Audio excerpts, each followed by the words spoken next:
Hello guys, अपने हम basic English grammar series में हमने फर्स्ट वीडियो में देखा था कि सब्जेक्ट क्या होता है, सेंटेंसेस किसे कहते हैं, वर्ब्स किसे कहते हैं और ऑब्जेक्ट किसे कहते हैं। हम चैप्टर नंबर 2 में आज पढ़ने वाले हैं कि सब्जेक्ट और प्रेडिकेट क्या होता है। तो सबसे पहले जब हम कोई सेंटेंस बनाते हैं तो उसमें हम किसी व्यक्ति या किसी वस्तु का जो है जिक्र करते हैं। इसका मतलब क्या हुआ कि we must have subject and we must to predicate something about that subject. जब भी हम कोई सेंटेंस बनाते हैं तो उसमें कोई सब्जेक्ट होता है और उस सब्जेक्ट में बात करने के लिए यानी कि कुछ प्रेडिकेट करने के लिए हमारे पास कुछ सेंटेंस होता है। जैसे जैसे हम एक एग्जांपल के थ्रू समझते हैं जो है कि Ram Ram is an intelligent boy. Ram is an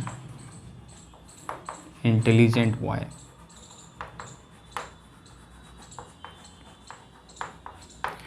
अब इस सेंटेंस को हम गौर से देखें तो इसमें राम क्या है जो है, राम एक ऐसा व्यक्ति है जिसके बारे में इस सेंटेंस में कहा गया है। तो राम क्या हो गया इसमें, राम हो गया इसमें जो है सब्जेक्ट। राम हो गया इसमें सब्जेक्ट। मीन्स जब हम कोई सेंटेंस बनाते हैं तो we must have a subject, हमारे पास एक सब्जेक्ट होना चाहिए and we must have to predicate something about to that subject. हमें उस सब्जेक्ट के बारे में कुछ प्रेडिकेट किया होता है उस सेंटेंस में। तो इसमें ये पूरा का पूरा जो है, ये पूरा का पूरा जो इतना है इसे हम कहेंगे जो है प्रेडिकेट।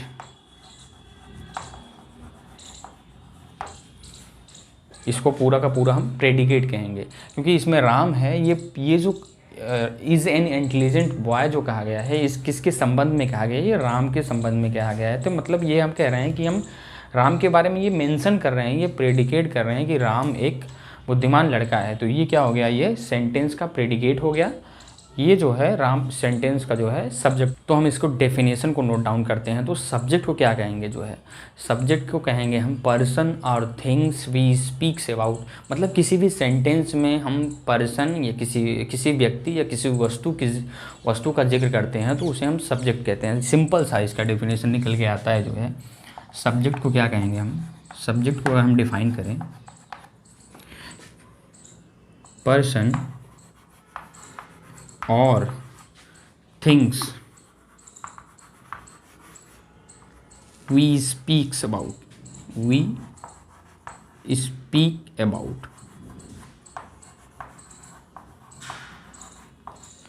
मतलब किसी भी सेंटेंस में व्यक्ति या वस्तु की जो जानकारी देता हो उसको हम सेंटेंस का सिंपल जो है उस सेंटेंस का सब्जेक्ट बोल देते हैं। प्रेडिकेट को क्या कहेंगे हम, प्रेडिकेट को हम कहेंगे पार्ट ऑफ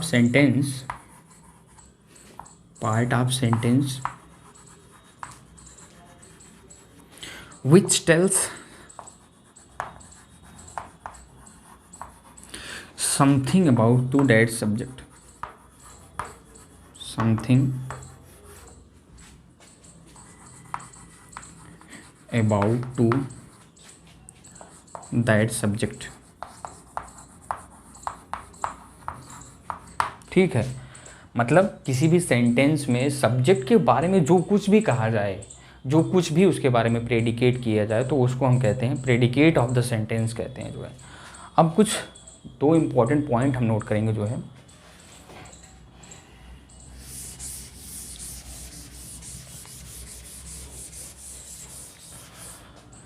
कभी कभी होता क्या है कि जो सेंटेंस होता है, जो सेंटेंस का जो सब्जेक्ट होता है वो प्रेडिकेट के बाद आ जाता है जो है। नोट पॉइंट में फर्स्ट लिखेंगे जो है, नोट में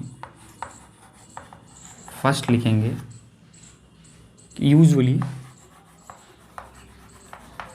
usually predicate comes after the subject, comes after the subject। मतलब प्रायः ये होता है कि जो सब्जेक्ट होता है जो है वो प्रेडिकेट के पहले आता है या जो है यूजुअली सब्जेक्ट ही पहले होता है। लेकिन कुछ सेंटेंसेस में क्या होता है कि कभी कभी सब्जेक्ट को जो है बाद में रख देते हैं। तो जैसे एग्जांपल में देखते हैं जो है, हियर कम्स द बस,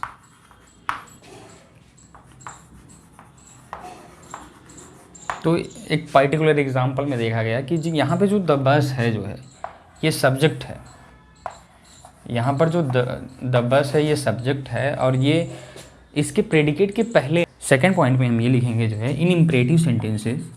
क्या होता है इम्परेटिव सेंटेंसेस में?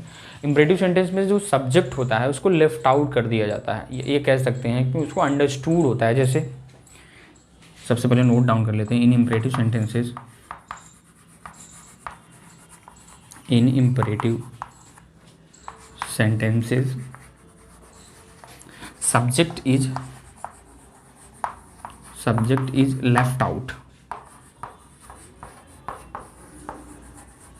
इम्परेटिव सेंटेंस में सब्जेक्ट ही गायब होता है, या कह सकते हैं अंडरस्टूड होता है। जैसे हम किसी को बुलाते हैं कम हियर,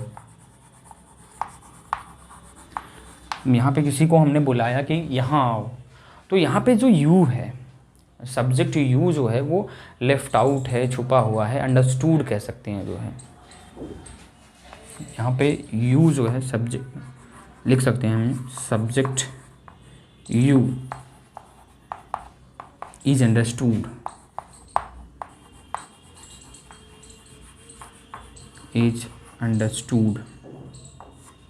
यहाँ पर जो सब्जेक्ट यू है वो अंडरस्टूड है। तो हमने इस पर्टिकुलर चैप्टर में हमने देखा कि सब्जेक्ट क्या होता है जो है, प्रेडिकेट क्या होता है। नेक्स्ट चैप्टर में हम देखेंगे जो है अबाउट द फ्रेज।